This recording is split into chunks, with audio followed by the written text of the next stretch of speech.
Hello everyone, and welcome back to this third session on day 3 of the Tortoise Inquiry. I'm James Harding, the editor of Tortoise, and when we set about hosting this inquiry, part of the argument for it was that obviously the government isn't at this stage going to hold a public inquiry, and it felt as though there had been such a volume of conflicting information that there was a merit in just sifting through at the end of the year what had happened.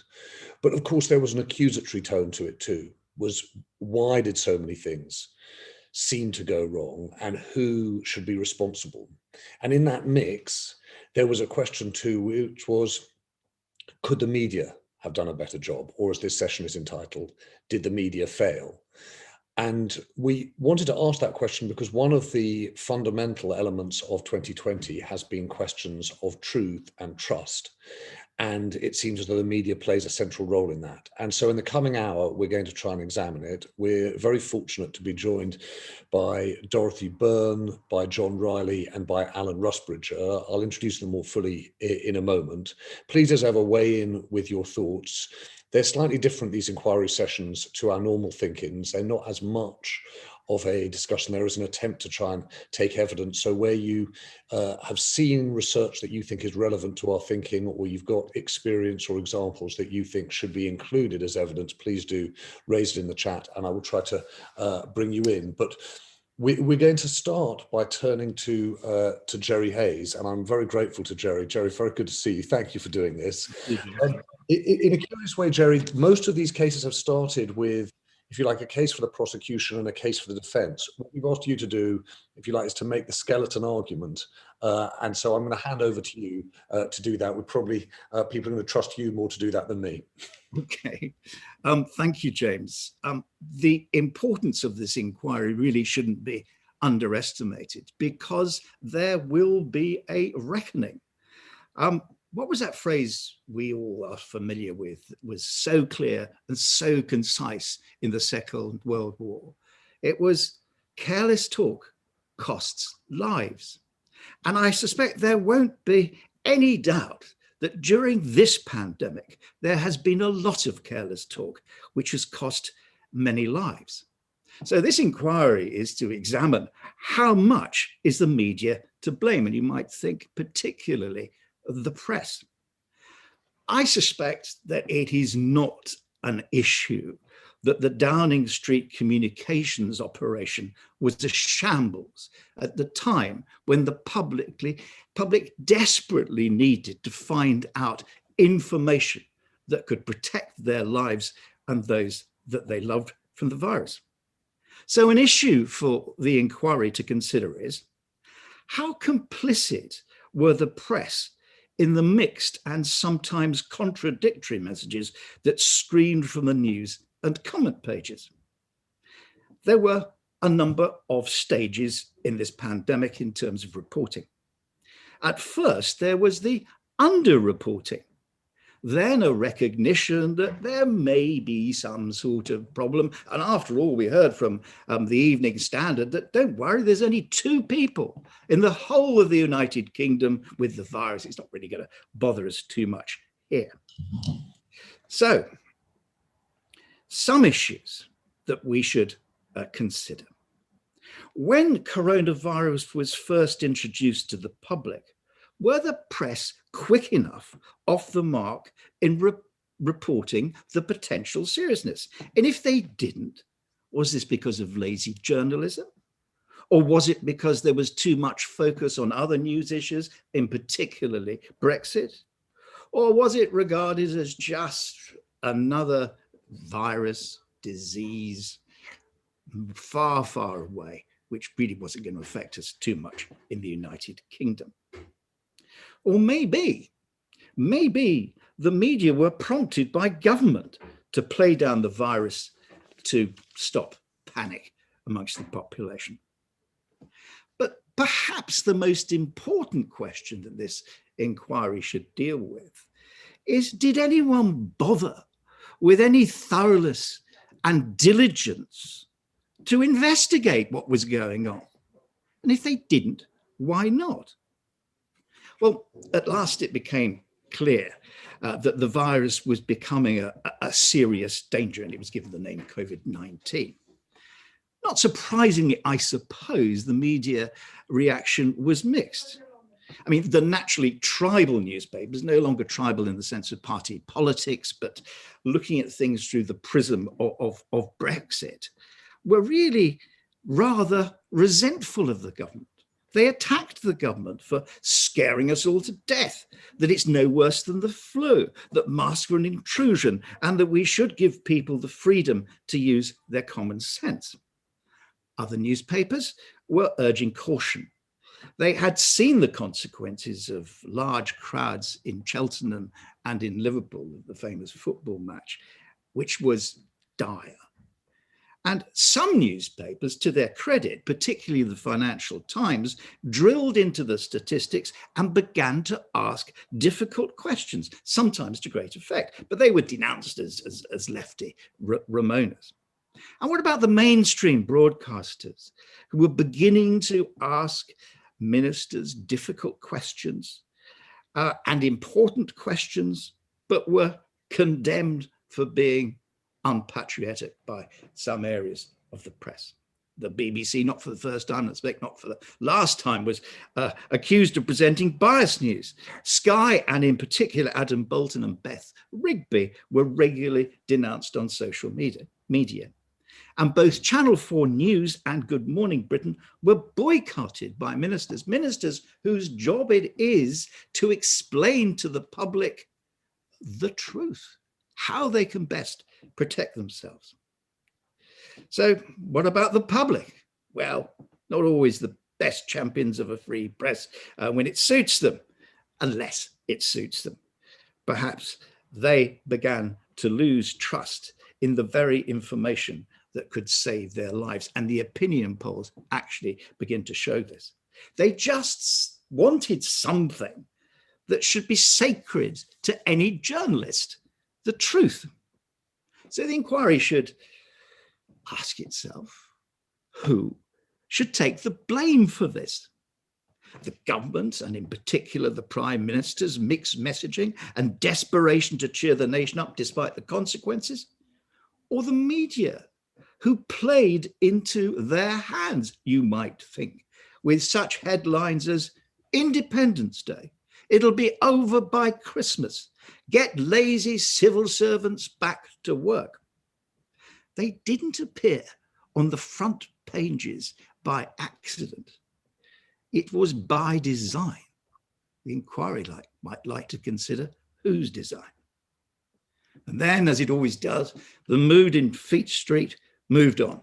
Professors Whitty and Vallance, once deified as our saviors, were slowly and subtly portrayed as the gloomsters and doomsters who were taking away our freedoms and destroying the economy. And the argument suddenly changed in the papers. And it's changed from let's protect lives to there has to be a balance between saving lives and protecting the economy. Not surprisingly, after a few days of this, the polls showed that trust in information relating to the virus had plummeted. And of course, there will always be consequences when people lose trust in news outlets, to a certain extent, politicians, but particularly those professionals whose job it is to protect us. Look at the opinion polls now. They do not trust the news, which could have incredibly serious consequences. So the questions for the inquiry are these. How much is the media to blame? Did they stare truth in the eye and blink? And have they failed us? James. Jerry, thank you very much indeed. I'm going to come back to you, if I might, at the end, just to hear in the light of what you hear from Alan and John and Dorothy and others possibly what you make of it. My colleague Zav Greenwood has also just posted in the chat the link on the Tortoise website to some of the data we pulled together. We've done them for each session, and the dossiers are interesting. They're interesting not only in the extent to which, yes, trust in the media has declined actually very closely to the way in which trust in government has declined in the course of 2020. But at the same time, they also do show the level of knowledge in the public about issues ranging from the R rate to the politics around the WHO, issues which suggest that there is a level of engagement and that the media is communicating complicated information to a very, very large proportion of the public. So do take a look at that data. Dorothy Byrne, can I come to you first? Because in what feels like another time, Dorothy, you were able to talk about some of the problems in the way in which politicians were handling, the media politicians, in fact, were handling the truth. And I just wondered, when you reflect on 2020, what do you think's happened in that equation? What do you think's happened in the way in which the media's covered this pandemic? First thing I'd like to say is, where do you get this statement from that the public doesn't trust the news? Because I'm sitting here with the fact that Ofcom at the height of the pandemic found that 92% of the public were viewing the news, yeah. And the level of trust was about 83%. I think these figures are important. During the pandemic, Channel 4 did a massive survey of young people and found 82% trust, and this is particularly about COVID, I'm talking. 82% said they trusted TV channels for information on COVID-19, 63% trusted newspapers, and 41% said they trusted social media. Interestingly, 2/3 of young people also said they had seen on social media what they themselves could see was fake news. So I think the first really important thing to say is that we mustn't fall into believing the lie, oh, nobody trusts the media anymore, because there are really high levels of trust in the coverage, particularly on television, of COVID. Having said that, I agree that the media was slow to understand the significance of the COVID story. I did some research for Reuters Institute at Oxford in May, and I interviewed a lot of journalists and scientists anonymously for that. And journalists admitted that they had not understood its significance. Then when the enormity became clear, there was an element to which even broadcasters were just passing on government messages, particularly this ridiculous message that the government was following the science, which was stated so many times and was really a meaningless statement. And I think broadcasters had some difficulty sometimes in seeing, yes, you have a public health duty to be saying to people, you shouldn't live your life in the normal way that you have been living it, but they should have been inquiring more into what was going on. And I think there was a particular reason that they didn't, which was just as the politicians had no idea what they were talking about, a lot of the journalists really didn't understand the science. And I found that a lot of science and health correspondents complained they were not allowed to go to the main public press conferences. Instead, the political journalists were sent, and the science journalists said they felt very frustrated that the wrong questions were asked. And, you know, a final point I'd make on that is that scientists got together over this issue, but political journalists all asked their own random questions at those press conferences. And it would have been much better if we'd had the science editors in there and they'd work together better to really get to the truth of what was happening.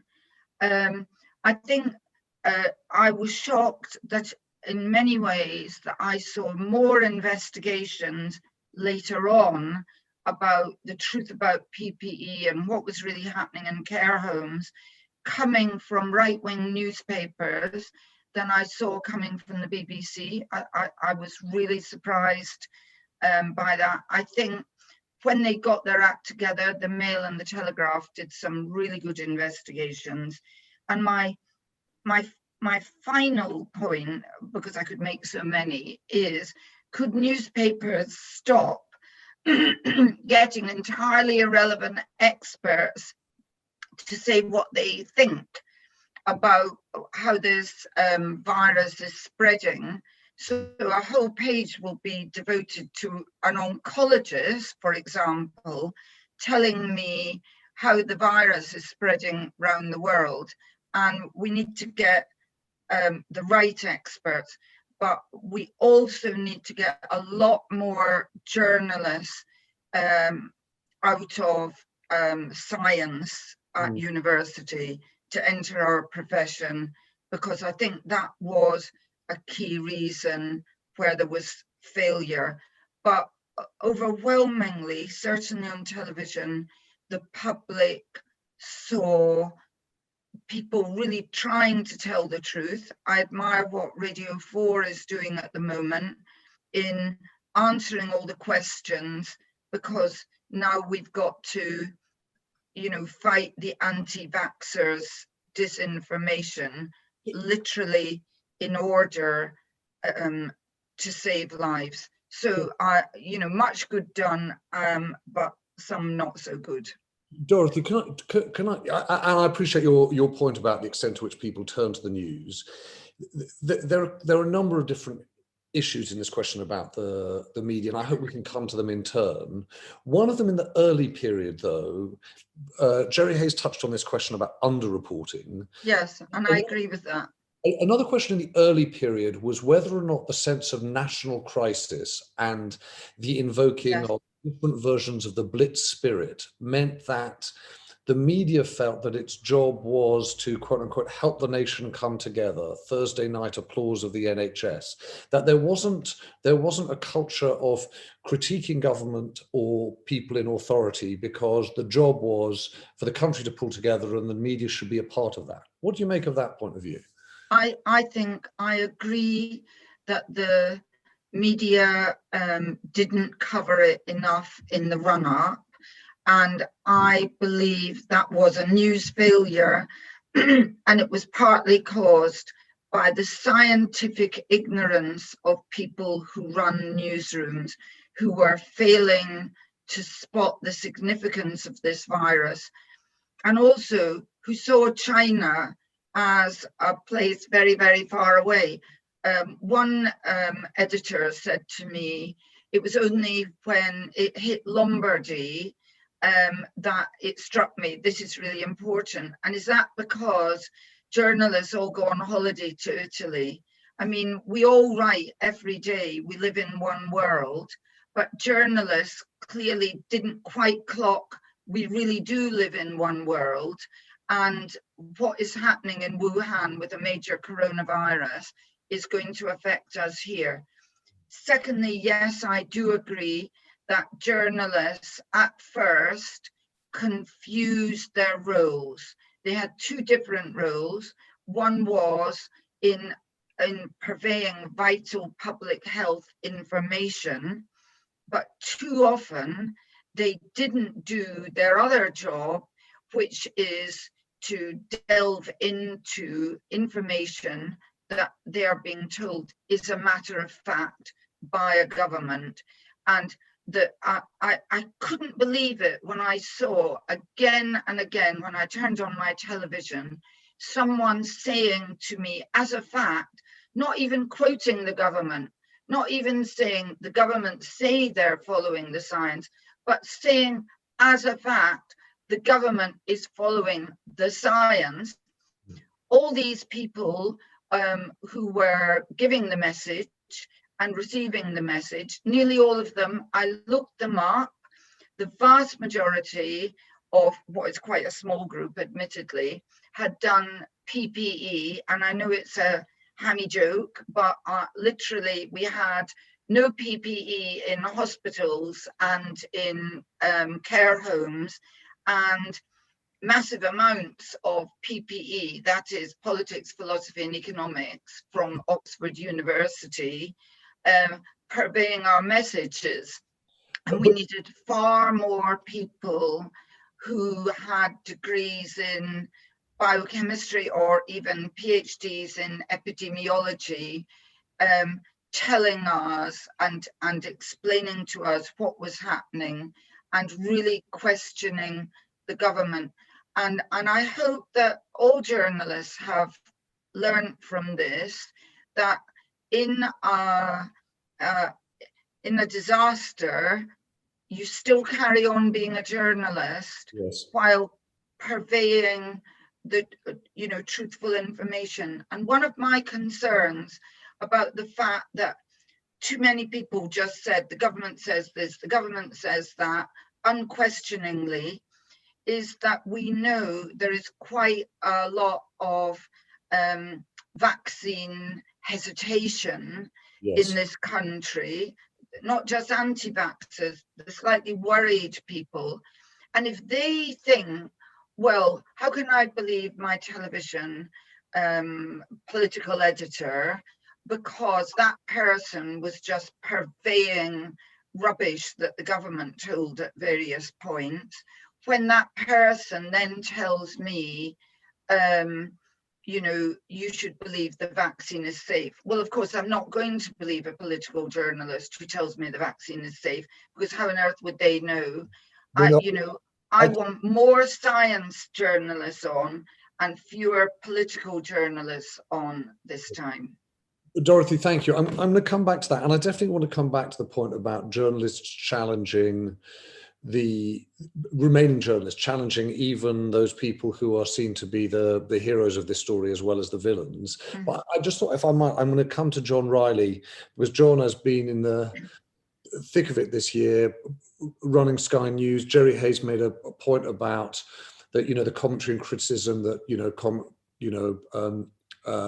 political editor Beth Rigby may have had, or Adam Bolton. And John, do you want to just pick up where Dorothy left off in terms of how you read what's happened this year, and whether or not there is a case to answer about the speed with which the news picked up and the challenge that the news brought to what was happening in the pandemic? So it's really interesting listening to Dorothy, and I agree with a lot of what she said, and I disagree as well with some of the things she said. And I think it'd just be honest of me and be judicious of me not to make this very clear at the beginning of our discussion, that my approach to the pandemic as a journalist and as a leader and as a fellow human being has been inevitably dictated in part by the death of my wife just after Christmas. So within a couple of weeks of my wife dying, age 58, I was faced with what was going to be the biggest story of my career, nearly 40 years in journalism. And that was a challenge in itself. I think broadcasters on the whole have done a really good job. I dispute the fact that we were slow on it. Sky News had a correspondent in the city of Wuhan, and you said you wanted evidence. I'll give you the date. 22nd of January, he was there the day before. We were reporting live from Wuhan. And then we followed it through Asia. We're very lucky. We're a big news organization. We're well resourced. We reported the story as it went through Asia. And then Dorothy mentioned Lombardy. We sent Stuart Ramsey off to Bergamo and Cremona, and he delivered a couple of really blistering pieces on the 22nd of March and the 23rd that showed a highly sophisticated health system under enormous pressure. And the Italian foreign minister actually watched it and then tweeted out, everyone needs to see this film. This is what's coming to the rest of Europe. So we were on the spot in China. We were tracking it across as it came across from China towards the east. We were absolutely in a very carefully designed deployment there in Lombardy, and caught for the first time, really, viewers in Britain would have seen in plain sight the pressures that the doctors were over and the patients in their bubbles. And then, so we were on the spot. I sort of think, I suppose, three things about a broadcast organization is it needs to give audiences what it's been told by the decision takers. We did that nightly, not just the Boris Johnson, Matt Hancock news conferences. We took live the New York governor every day. We took Nicola Sturgeon every day at 12:30. So we were reporting what the decisions takers were telling us. But at the very same time, the likes of Beth Rigby, the likes of Ed Conway, to use Jerry's phrase, were drilling into the data. And Ed Conway's from the very beginning, he's got a real affinity to be able to crunch data at high speed. He was drilling into that information. And on the 1st of April, he gave a very definitive news wall presentation of the data. And he has throughout the pandemic catalogued and really scrutinized and challenged the decision, which is absolutely vital in a democracy, to scrutinize and challenge the decision makers. Beth and Ed have done that really well. And then if you look at the issue of care homes, again, it was not just us, but other broadcasters as well, who really dug into that and looked at what was going on in care homes in Britain. So I don't think we've been slow off the mark. I don't buy at all the argument that we're not trusted. As Dorothy says, you know, a very good example of why we're trusted is the viewers. We're frying nearly 20 million people a day coming to our different products from Sky News, nearly 1 million on Snapchat, 20 million a day. It's a huge amount of people, huge amount of responsibility as well. And then I absolutely agree with Dorothy about the lack of scientific nous in newsrooms. I mean, I checked before we came on the call here. I've got a degree in Latin. Alan's got a degree in English. James, you've got a degree in history. Dorothy's got a degree in philosophy. There aren't enough scientists in newsrooms. Absolutely right. Ed Conway didn't do a science degree. He didn't do an economics degree. He did an English degree, but he's got an affinity for data. And I take it one step back. Maths was badly taught in schools, in state schools in the 70s and 80s. Very badly taught. People do not like numbers. Journalists love words. They like pictures. Look at them on the back of my fridge. Yeah, we like pretty pictures or striking pictures. Journalists like words and pictures. Numbers freak them out. Where does the comma come? How many noughts? Oh, it's all too much. We need far more scientists, both doing the stuff day to day and like me being decision takers. I mean, I left university being able to translate at high speed Lucretius. It's absolutely useless for dealing with a pandemic. We need more scientists on the case. John, I mean, firstly, I should say that a number of people, as you've been speaking, I just wanted to express their sympathy for you and your loss and the extremely difficult year you've had. I should also say that in the world of journalism, you know, high-speed translation of Lucretius passes as a transferable skill. So you're a jump ahead of most of the rest of us. But can I just, you know, it's actually really brilliant to hear those points you make in the timeline, right? And part of what we're trying to do in this inquiry is, if at the very least we can just come up with a clear timeline of the year, actually that is no small achievement. We can begin to see where decisions were made and where they weren't. But I want to put to you that Gus O'Donnell started this morning's conversations. We were talking about the Prime Minister with a problem of groupthink in Downing Street. And it was an inability to gather the relevant evidence. It wasn't they weren't hearing from people, it's just they weren't hearing from the right people and they didn't have a structure for the gathering of evidence. And I suppose I'm interested to know what you think this year has revealed about some of the structural problems in the way journalism works. So we've talked about science. How close are we to understanding differences in locality? Right, so the local issue. How good are we at understanding the experiences of different businesses, different supply chains? And how good are we at keeping a grip on what's happening internationally when we become consumed by what happens at home? Well, I think that's a very hot issue. And I think we saw it in the run up to the June the 23rd, 2016, and the Brexit result. So and I've said this before, I think national newsrooms are based, for better or for worse, in capital cities. And inevitably, people want pre-pandemic to live close to where they work. That may change with technology such as we're using now. So the people who are producing the news, writing the news, presenting the news, all live within sort of 10, 12 miles on the whole of their offices in the centre of London. So their experiences as human beings are governed and factored very much by their immediate environment. And just as we saw in 2016, in the same way we've seen in the last few months, it's difficult for a journalist living and working in Southeast England to understand really viscerally what is going on in China, unless you've got a bureau there perhaps, but there you will come as an outsider, or much more importantly, what's happening up the road in Manchester.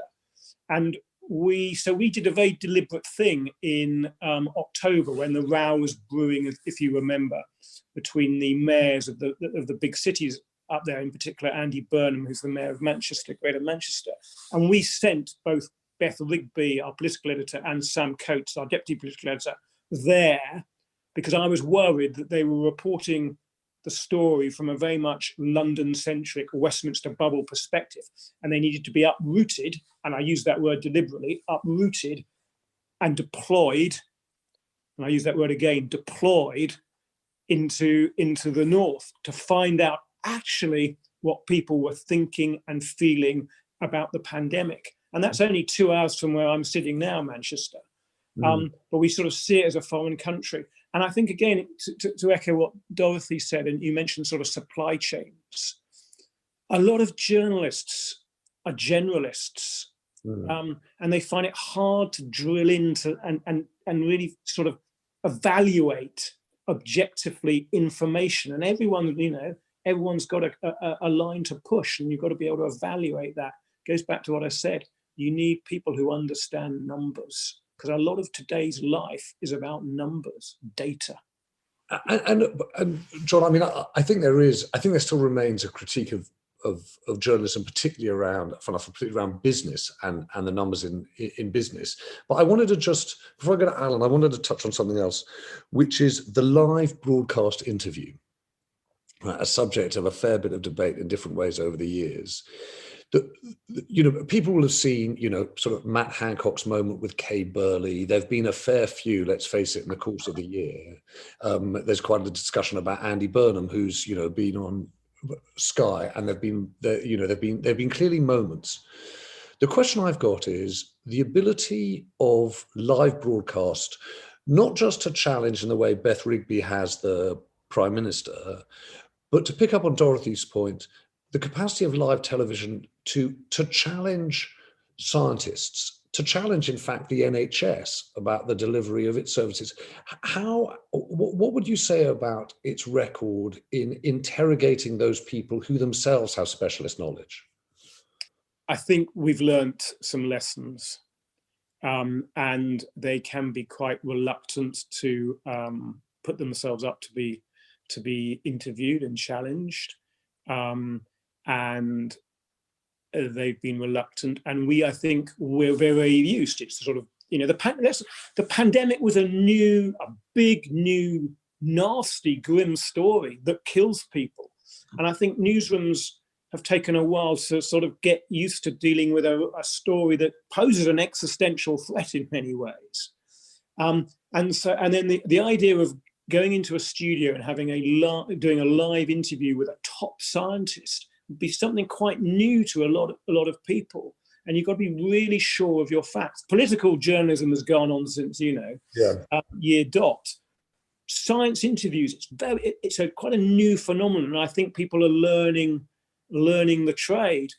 And it's a new experience. And if a scientist says, A equals 1, then we're encouraged in our education to believe them. And I think that has been a failure, as Dorothy said. I'm asking, John, forgive me for interrupting. I'm asking a slightly different question, which is not about the expertise you bring. It's about the posture you go into the story, which is, if you or I or any of us get to interview the Prime Minister, you lean in, right? You know that's what's expected of you.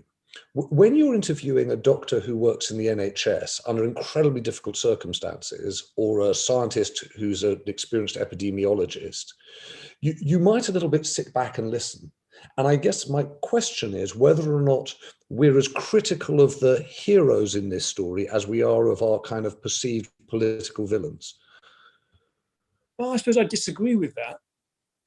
I would say that I would hope that an independent-minded journalist who is driven to pursue the truth would approach the interview with the right mindset. Yes, they might have great sympathy for what they're doing, but at the same time, they've got to be independent and down the line and straight about it. But I'm asking, do you think that the media has scrutinized the NHS or vaccine developers with the same kind of tenacity as they have the politicians? No, not quite, for the reasons that Dorothy and I have talked about. There's a sort of slight sort of fear, if you like, maybe it's too strong, but fear of the numbers and the data. Because in order to be able to challenge someone, you've got to really understand it very, very thoroughly. And there can be a slight fear. And I think, as Dorothy said, and I agree with it, the sort of, oh, the scientists, they're right, they're scientists, they're clever people. Well, they may have made some big mistakes, and history will reveal that quite soon, maybe, going all the way back to Cheltenham and those decisions taken then. It's a lack of confidence with the data that probably leads journalists to be a little more shy about squaring up to a top scientist than a top politician. Interesting. Okay, John, I'm going to come back to you in a moment, but I want to hear from Alan. Alan, I'm intrigued to know how you read it. Have you been, everyone will know you're the former editor of The Guardian, but you've also, I think, just written a book called The News and How to Use It. And I don't know whether or not it's changed your view of how to use the news this pandemic. Well, it has. I mean, I see this as a dress rehearsal for climate change, and all the lessons that we've learned in COVID are going to be invaluable in climate change. And I think the most crucial lesson is that a country becomes ungovernable and politics becomes impossible if you haven't got a consensus around a body of evidence and facts. And all the things that the sort of cycle that we've seen with climate change, moving from ignoring it to denying it to underplaying it to ghettoizing it to marginalizing it to questioning it, and then the beginnings of now accepting it and paying attention and covering it properly. I think that's the cycle that we saw with COVID. The thing, I mean, I don't want to repeat lots of the points that have been made already, which I agree with. I mean, I think I'm maximum respect to John and Sky News in getting a flying start to this. I think a lot of journalists were slow. I think the politics and the briefings were muddled. It was striking that organizations that had cut back on specialists, I think, particularly suffered.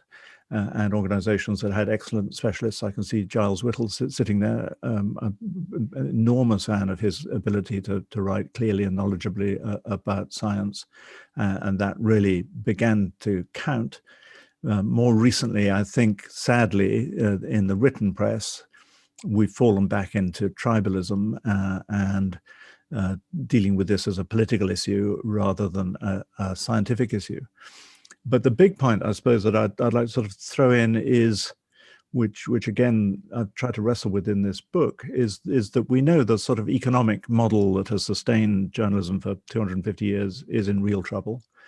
We know we're living in an age of information chaos, where people now say they've got no idea who to believe, and a surprising number of people now say they can't really tell a good source from a bad source. And I think we're having to reframe journalism as a kind of public service.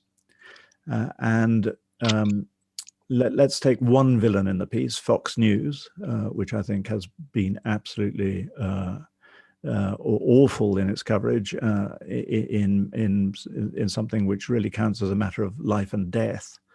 I think Fox News is one of the villains of the piece. And we have the BBC, which is one of the heroes of the piece, along with Sky News and Channel 4. And what they have in common is a kind of regulatory framework that requires them to do a certain kind of reporting and a different kind of economic model. And yet these are under threat. It astonishes me that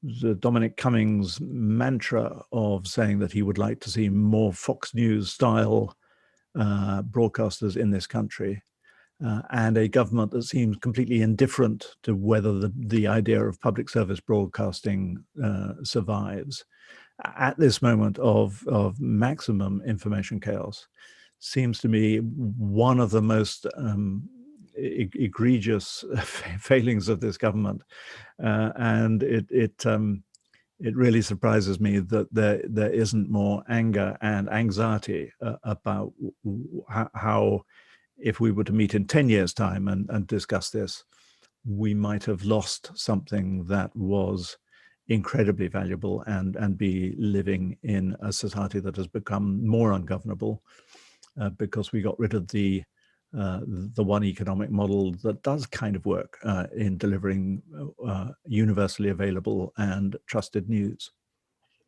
And I'll just talk a bit further about that, how you do reframe the public service model, because, you know, probably of all of us, I'm the person who worked most recently at the BBC. One of the questions that challenge the BBC is the extent to which the reality that being publicly funded, it is constrained in what it can do. You know, it can't do campaigning journalism in the way in which you did at the Guardian, and some of the best journalism that starts out investigative becomes campaigning. Inevitably, it does. When you think of a reframing of public service journalism, what have you got in mind? Well, I mean, I think actually we have the best of the both worlds in this country at the moment. We have the Fleet Street model, which is, if you like, campaigning, partisan, polemical journalism. Has no obligation to be impartial. And then we have the broadcasting sector, which operates to a different idea of what journalism should be. And I think it's healthy to have both. What depresses me is, I mean, that this committee that's been established to look into the future of public service broadcasting, I mean, Lord Grade, of all people, you know, who I have great respect for, said he would like to see more. He would like to have the Daily Mail have a TV station, and the Financial Times and the Mirror to have TV stations. And that seems to me exactly the wrong route to be going down, because then you're just replicating the monopoly of one style of journalism at the mercy of another. Nobody would want to live in a country where the BBC was the only source of information, but nor do I want to live in a country where Fleet Street is the only source of information. So I think it's possible to have both. We have both at the moment. And there are lots of countries that have been through this debate, Scandinavian countries, Canada, Australia, in which they are acknowledging the inevitability that the funding model of public service journalism has got to change. But they start from a supposition that it's actually worth keeping. And I'm not sure this government agrees with that. And can I just go back to the main question of the day, which is, as regards this year, did the media fail? We've talked a little bit about the structure of newsrooms, their strengths and weaknesses. We've talked a little bit about the posture of newsrooms. One of the questions is about the timetable of newsrooms, and particularly the 24-hour news cycle. One of the critiques you heard frequently was the news, and particularly the lobby, had become stenographers for Downing Street and ministers, that they were broadcasting the statements of the Prime Minister and government officials, and that there wasn't enough critique in the moment of what was being said. Do you think that's fair, or do you think that's just one of those perennial criticisms that's inescapable? I think it is partly fair, and I don't want to blame everything on Dominic Cummings, though why not? I mean, I had a strong sense of somebody within the centre of government who twigged that it was very easy to toss morsels at political journalists who would rush it out onto Twitter unattributably. And you got into this news cycle of stuff being thrown out, which was impossible to verify and also impossible to hold anybody account for or to deny. And that's a very dangerous pattern to get into. And the reverse side of that, which is something that I wrestled with on The Guardian, and which obviously Tortoise is an answer to, is slow journalism. How do you give people the time to think and read learned papers and make the phone calls and read books and discuss? That seems to be a terribly important part of journalism. And we know from Nick Davis's, Nick Davis was a person who coined the phrase churnalism, in which he found people in news organizations writing 9, 10, or 11 stories a day, where there really was no investigation or phone calls or research being done. And that is just a fraud on the public. I accept that the picture on trust is a complicated one, and we've heard that there is a great deal of trust for the broadcasters, but I have to say the general levels of trust in professionally produced news are quite low, and I think journalism has to reflect on why that is. And thank you. I'm going to go back to Dorothy in a moment. I want to see if I can bring in Dr. Williamson just about the fear point that Dr. Williamson raises. Are you there? Because you just made a point about sort of the headline problem, and I don't know whether or not you can weigh in. There you are. Hello. Oh yeah, sorry, just opening my laptop back up. That's very good. Your point is that the media's fallen into the trap of frightening people. Yeah, I think headlines will bait a certain subject with a statistic. I read one this week on about how many beds there were available compared to last year. And people, I've heard anecdotally reinforcing this, but why we don't need to go into lockdown, there's loads of beds available. You have to really dig through these articles to find out the counter argument. It doesn't paint the whole picture, these headlines, and the stats have just been used to reinforce an argument or be provocative. I think without giving a real indication as to what they mean in context. I mean, bed numbers is kind of irrelevant when the COVID patient is a completely different patient to treat. It doesn't have an indication on the impact on the service, for example. I've seen this throughout the pandemic and been really frustrated. And I've written into the news multiple times about these headlines or how people are portraying data without being transparent about what it is. All right. Well, Dr. Williamson, thank you.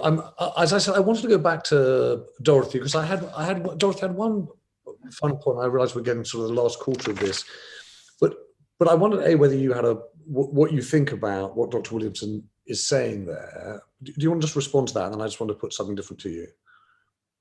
Yes, I do think that has happened. And I think that falls into the same category I mentioned of having, you can't just use a random statistic. And it's the same as the use in some newspapers of random experts. It has to be the right relevant statistic, and that you've really checked that, just as you have to have the right relevant expert. I mean, there are, as I say, some oncologists and a number of retired medical consultants who are used by newspapers and magazines who actually, when it comes to an epidemic, don't know any more probably than I do. Well, but Dorothy, can I just ask you to just touch on something else? I wonder about, we talk about the capacity of the government sort of to move in waves. And I wonder whether or not we've seen exactly the same thing happen in journalism. We saw, initially, a fury around test and tracing and a fury around government. We're in one currently now around PPE. And I wonder what's going on there, why there's not quite, given how complicated and diffuse the impact of this pandemic is, it feels as though there is still something of the pack around the way in which journalism. Definitely. And why is that's how journalists are. So some journalists start doing test and trace, and then what happens is everybody in the newsroom goes, oh my God, quick, you know, Sky and the BBC have got a really good test and trace story, so we need to do test and trace, when maybe the story lies somewhere else. I mean, I suggested a story about how old people because I am one, were not being placed in ICU in the first wave. They were in a number of hospitals. Nobody was interested in that story until it appeared in the Sunday Times. And then the people I'd suggested the story to got in touch and said, oh, that was the story you told us. Could you now write about that story? And I thought, oh, because it's been in the Sunday Times, so now it's a story. So yeah, they move as a pack. And then the other thing that goes wrong is they get a little bit of a story and it's theirs and it's exclusive. And maybe Dominic Cummings gave it to them, maybe somebody else gave it to them, but it's their own little exclusive. So that leads their news bulletin when that isn't actually the main story. And I think in this pandemic, several times, a particular broadcaster has fallen for that and has led their bulletin with a story which was not the main story of the day, but was the exclusive that they were given. Dorothy, thank you. John, I wanted to come back to you too, if I might, also on a subject that we haven't touched on and really should have done, which is the extent to which we continue to judge the performance of the media by what the established media, print or broadcast, is doing, whereas the argument has really moved online onto social media. And I just wondered the extent to which you think that we are seeing a new and different kind of misinformation, disinformation online, and how you're responding to it. That's interesting. So from where I sit, and I may be wrong, you know, I'm just one voice. I would say that while the pandemic initially posed, as I said, an existential threat to mainstream news organizations, actually mainstream news organizations have survived and flourished and grown during the pandemic. Because we've had the journalistic heft to throw at the story hard, daily, hourly, but also because we have had the money to be able to ensure that we keep our colleagues, our journalists, safe. Right. Whether they're reporting in Lombardy or up the road in Birmingham. So I think mainstream media has actually, though it was initially possibly very disruptive, it's been a bit of a triumph. So far from mainstream media, it's been a bit of a triumph. Who knows? Because we're not out of this yet. America had a very big number yesterday. I think more than 2,700 people died. Italy had its biggest number yet. So we're not out of this by any means. So far, I think mainstream media has done it well. And actually, in a sense, the sort of the parameters around us, they've withered a little bit. People, as Dorothy and I have tried to articulate, they've come to the big beasts of news because they feel they can trust us more, and we, I hope, have been more responsible. John, can I pick up on that responsibility point, though? One of the big debates this year has been around the responsibility, particularly of live channels, to cut away, right? So there's been the cutaway question, obviously, with Trump in the aftermath of the US presidential election. In hindsight, there was the cutaway question around bleach and disinfectant. And sooner or later, you know that's going to drift here, which is when a politician says something that is not just an assertion, not just wishful thinking, but known to be misleading. What will your guidance be to the person sitting in the TV gallery about saying, pull the mic or pull the shot and we're going to go back to the studio? So I may be in a minority of one on this. I don't think we should pull the plug on a politician, an elected, democratically elected politician who is asserting things that you know to be untrue. You should let him or her speak. Because I think it's very dangerous where you start putting plugs on people, because that's precisely what authoritarian governments do. With any conditions? Yes, the condition is that you should instantly, with your presenter or your specialist journalist, point up the lie that it is. But I think it's a dangerous world where I'm not an elected politician, I'm not an elected journalist. 5 people decided whether I became the boss of Sky News or not, far too long ago. I think it's dangerous stuff to start pulling plugs, but you absolutely have to point it out why it is a bit of disinformation and a lie. And that comes back to, you've got to employ journalists who are confident of whether it's the science or whatever it may be, to call it out as a very clear lie.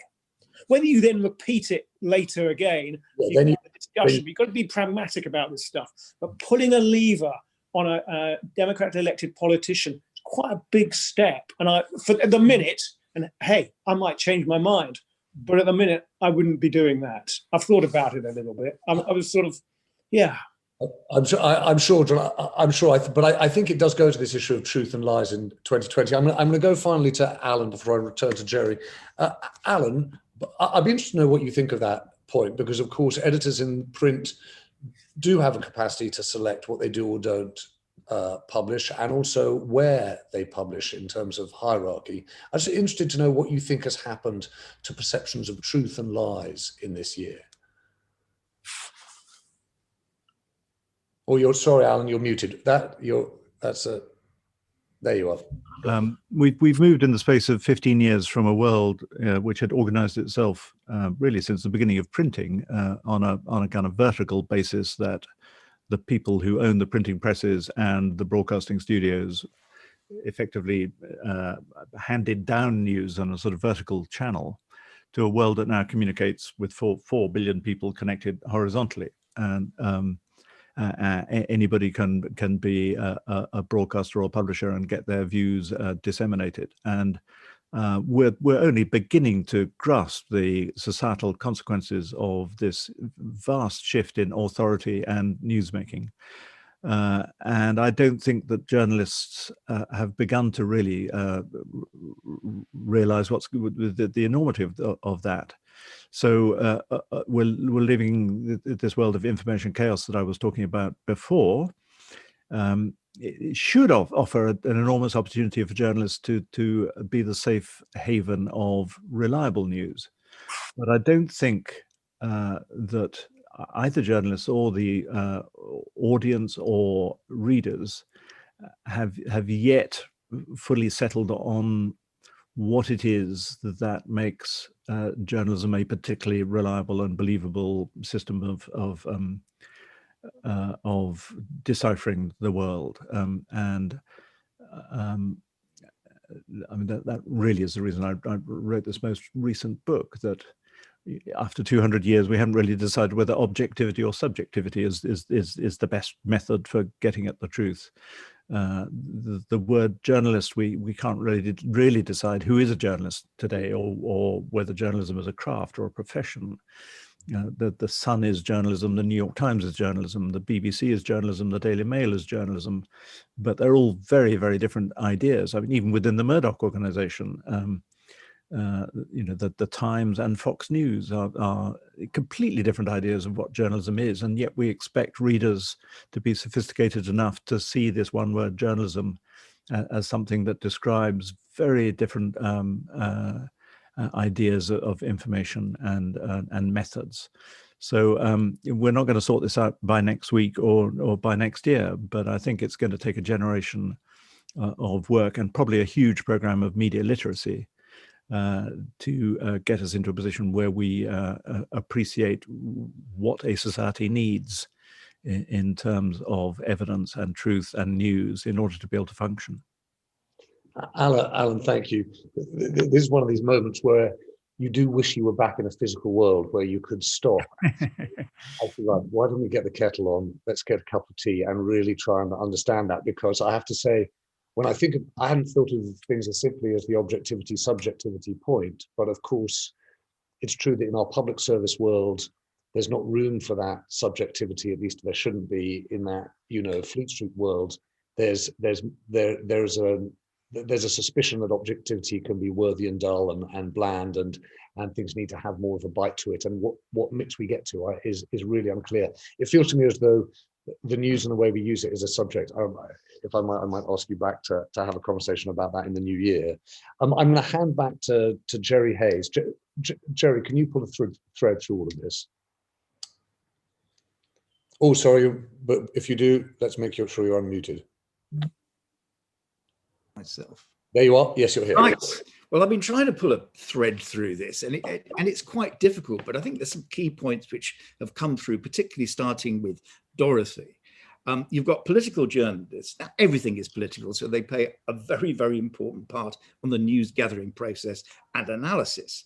But we just didn't have enough scientists. We need people like Jonathan Van Tam, actually. And if I was an editor on a broadcasting station, I would snap him up as soon as possible because he can put it forward in a very simple way. I was a little bit concerned when Dorothy said, and it's not her fault, a statistic that 41% of people believed social media. That I find utterly terrifying. But I think one thing we can be sure about, well, I can be sure about for what it's worth, is that it is the print which is the problem. When you've got the Sunday Telegraph and the Daily Telegraph, who are on a completely different truth planet, who will be prepared to write absolutely anything at all, you've got various problems. Going back to something that Alan was saying, the difficulty we've got is there's a lot of people think the BBC is thoroughly wicked and corrupt and biased. I mean, it's quite interesting. The left think they're right and the right think they're left. But there is a big and growing and dangerous movement of defunding the BBC. This government doesn't care, I don't think, it is the way it's constituted at the moment with Boris Johnson, about public sector broadcasting. That is particularly worrying. I think the people who've done really well, or as well as can be expected, have been the broadcast media. And I particularly, not just because John is here, I think Sky News has done absolutely brilliant. I think, was it Alex Crawford who was in Lombardy? Was it Alex Crawford who did? I think it was Stuart Ramsey. It was Stuart Ramsey, but I remember Alex was doing a piece as well. And then uprooting, which I thought was very, very sensible, from people, Beth and Sam out of the Westminster bubble, and say, well, look, listen to Andy Burnham here. Actually, he's been in government. He knows what it's about. He ain't a liar, and he's not doing this purely for the politics. That was really, really, really important. And then something which I thought was, balance. I think we're broadcasters, and no one's really mentioned it. I think Dorothy sort of touched upon it. What broadcasters have been doing is saying, right, we must have balance. So you'll get an eminent professor who really knows his subject against and giving the same airtime as Toby Young or Julia Hartley-Brewer. Well, that's not balance. That's just insanity. And people who have no idea what they're talking about, they have strong views. We've all got strong views, but it's a good idea if we're going to be on the TV, we know a little bit, or rather a lot of bit of what we're saying. So, and then the other thing is, there aren't enough people, goes back to the Dorothy point, there aren't enough people who are prepared to ask difficult, really difficult questions to scientists because they just haven't got the background in it. So, what conclusions have we come to? Broadcasts have done quite well. Some of the press, particularly Giles in Financial Times, I think you've done absolutely brilliantly. I really, really do. But of course, you've been denounced because you're all leftists and terrible people. Probably had a holiday in France once, which is a tremendous evil in the eyes of some people in government. But I think, by and large, the press, the broadcasters, have done the best they possibly can. The big story, I suspect, is, all right, the handling of the pandemic. Well, there'll be a bit of slack given to the government to begin with, but corruption. People who got the contracts and how they got the contracts. I suspect that's going to be a really big story. Jerry Hayes, thank you very much. I suspect if I was to wrap it up, I would say that in the media, possibly as much in government, in healthcare, that this pandemic hasn't changed as much as it's revealed. And we've probably learned a few things about ourselves too. Can I say a massive thank you to you, Jerry, for making the time to join us and set out that skeleton argument at the start. A big thank you to Dorothy Byrne, to Alan Rossbridger, and to John Riley. The risk of this inquiry was that we would find ourselves indulging in a conversation about the things we understood at the expense of the things that were important that we didn't. That said, there was another risk that we would let media off the hook when the media itself had a role to play in it. I feel as though this conversation at least has started us to think about it and do what was suggested in the first session this morning, make sure we think about what's at work in the media with an eye not just to the next pandemic or the next crisis of this kind, but future crises. And I take the point that Alan made about a dress rehearsal for climate as a way of thinking about what we frame as the findings of this inquiry. A huge thank you to you all. Do take a 10-minute break. We're back in 10 minutes with the fourth session. My colleague Liz Mosley is editing it. It's on women, ignored, neglected, and dismissed. We are going to try and look at one particular group of the population, otherwise known as half of it, and how the pandemic has hit them, and how the government and public services have addressed it. Thanks very much. See you in 10 minutes.